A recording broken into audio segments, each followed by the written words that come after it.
Dear students, today in our paper Personality Development, we are going to discuss a topic called SWOT analysis. As you already know, SWOT means strength, weakness, opportunities, and threat. So it is SWOT, and it is being analyzed for the benefit of individuals. So, like any usual lecture, I have an introductory part, and the four integral components of SWOT analysis, namely strength, weakness, opportunities, and threat, form the subtopics of the lecture, and finally, it is followed by our concluding remarks. So, in the introductory part, first of all, we should also always remember that all of us born in this world as human beings are equal, but it is only the aspirations and attitude that make them different. The paradox of our society is at times highly skillful person set simple goals and settle down with that, whereas to its contrast, average and below average persons work hard and achieve great things. So some people give excuse of they are not knowing English language, they are hailing from a rural background, or hailing from a very poor family and such, and they do not aspire for better things. But positive people do not see these as setback, rather they make all these as opportunities and try to improve themselves. Because in our country we follow something called meritocracy. Meritocracy is a very important principle in large democracies like that of ours, and meritocracy is the promise for ordinary people to improve themselves and become at par with other people who are in advantageous position.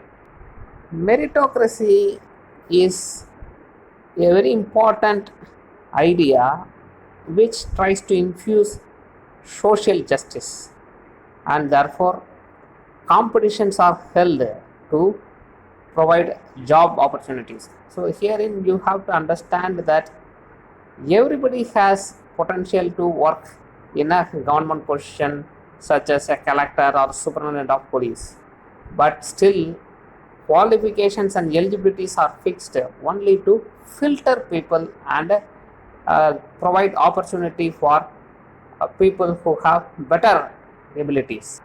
So in certain cases such as in armed forces, we have qualifications based on height, weight, etc. In some positions they mandatorily require a degree, and apart from this several physical and mental tests are being held. So all these are part of meritocracy, and it is not based on the idea that somebody is better than others.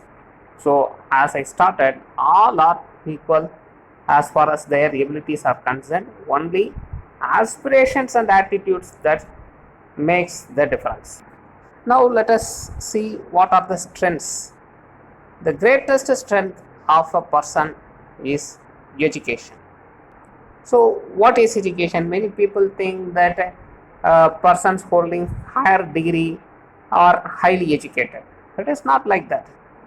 Education without formal learning could also be achieved. So we have people like Kamarajar and others who have immense potential, though they are not formally educated. So the purpose of education is to comprehensively understand life process. What is our role in this world, and what is the role of others, and how we have to adjust in this world according to the needs of the society, and how we should project ourselves are all part of education. And understanding this is true knowledge. So you may ask, then what is the purpose of giving education through schools and colleges? So the integral part of education is gaining in-depth knowledge in specialized subjects such as mathematics, English literature, or history. So many people, they think that regularly reading newspaper or watching TV news, etc., form integral part of knowledge, but it is not like that. So your in-depth knowledge in the subject that you learn is knowledge and education.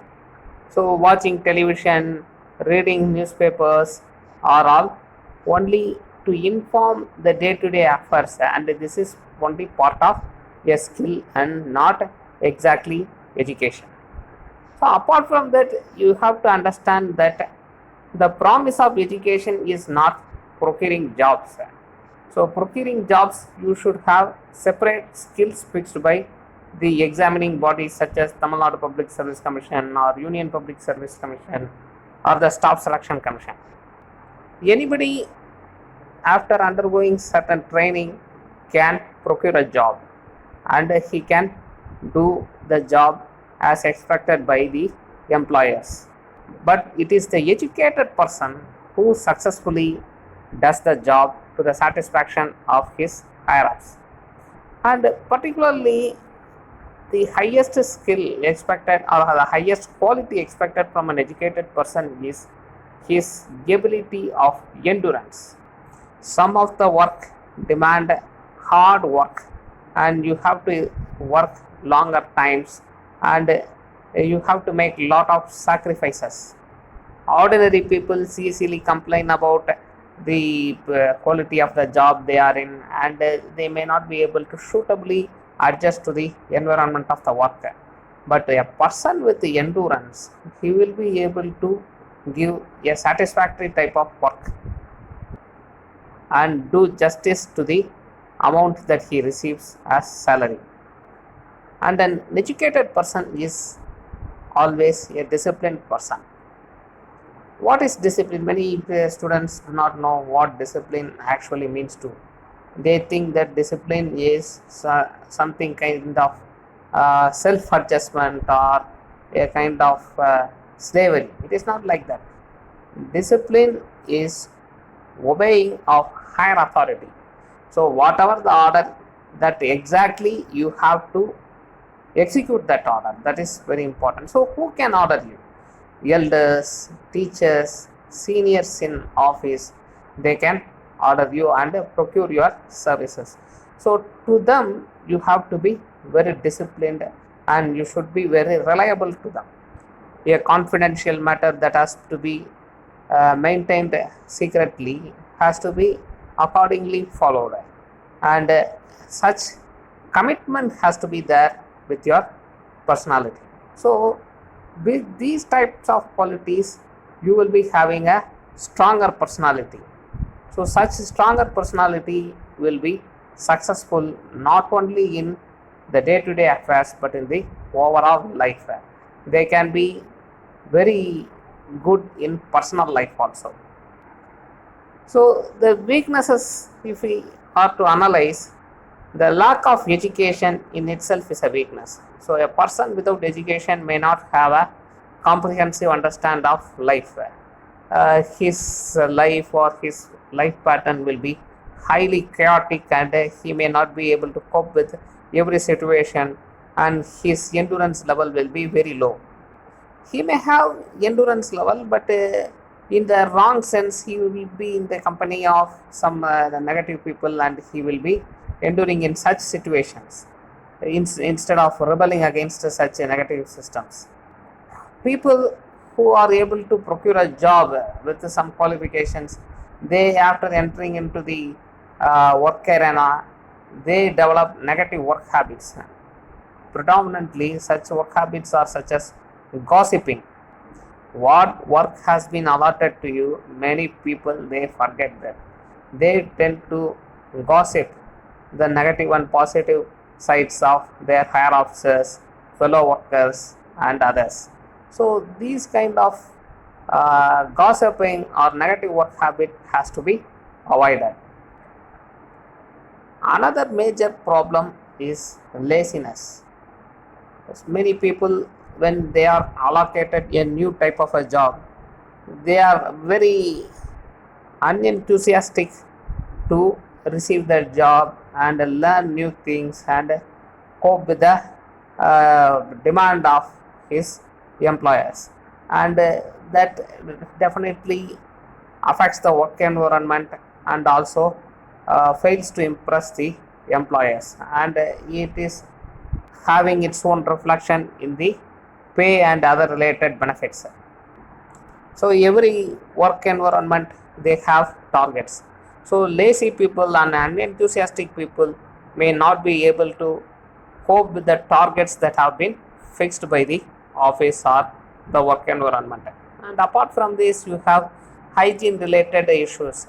In Western countries, what they do is they for 5 years work for 5 days in the week, work hard, and in the sixth day they completely give themselves for cleaning.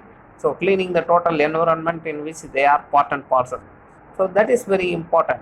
So we have to keep our environment very clean, work environment particularly in this context. So these are some of the basic weaknesses which I would like to identify. So opportunities, so favorable job or work trends.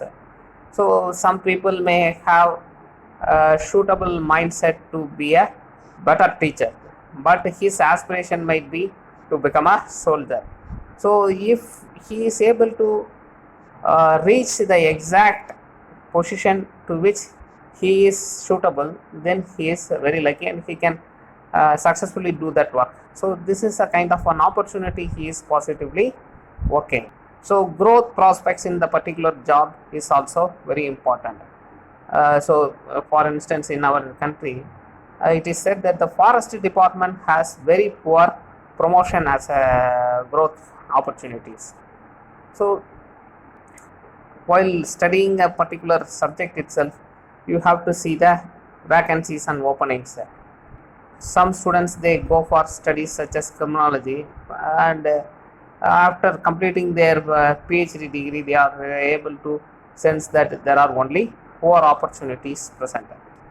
But irrespective of that, wider training opportunities might be provided by people who have specialized in that particular area. So you have to give constantly yourself to training, not only while you are looking for a job, but after coming for a job also. To reach higher level, you have to constantly use the opportunity and train yourself.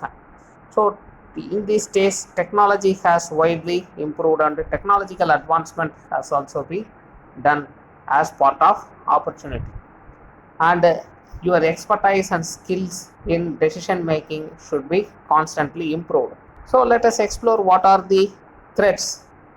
So job insecurity is a threat, definitely. So some people are employed for a minimum period and they are fired out.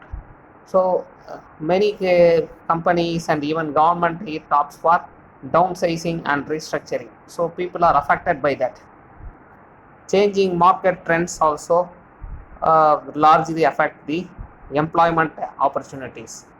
Particularly earlier, if you are having a degree in computer science, a short period you may be able to reach other countries such as USA, UK, or the UAE, etc. But these days, computers have been made in a handy way in such as smartphones, and therefore fewer job opportunities are available these days in the computer fields.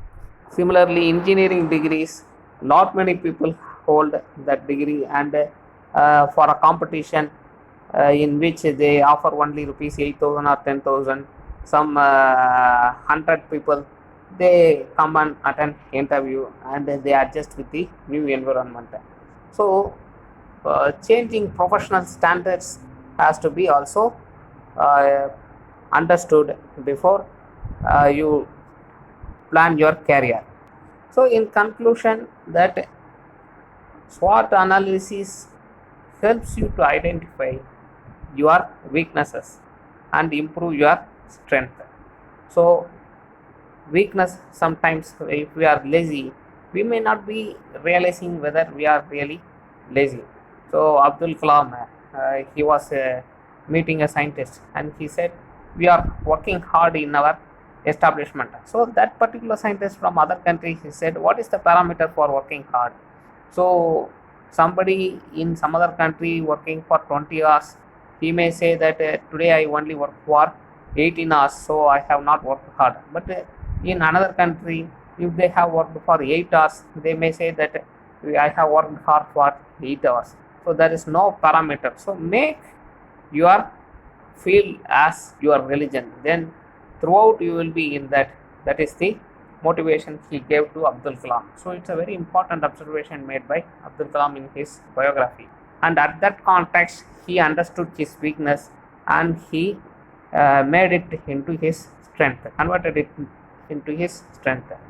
So similarly, the threats that is forthcoming is reduced and opportunities are widened. So constant training, constant touch with a peer group pertaining to the field of our work, you will definitely reduce the threats and widen the opportunities. So with this, I would like to conclude my lecture on SWOT analysis. Thank you very much.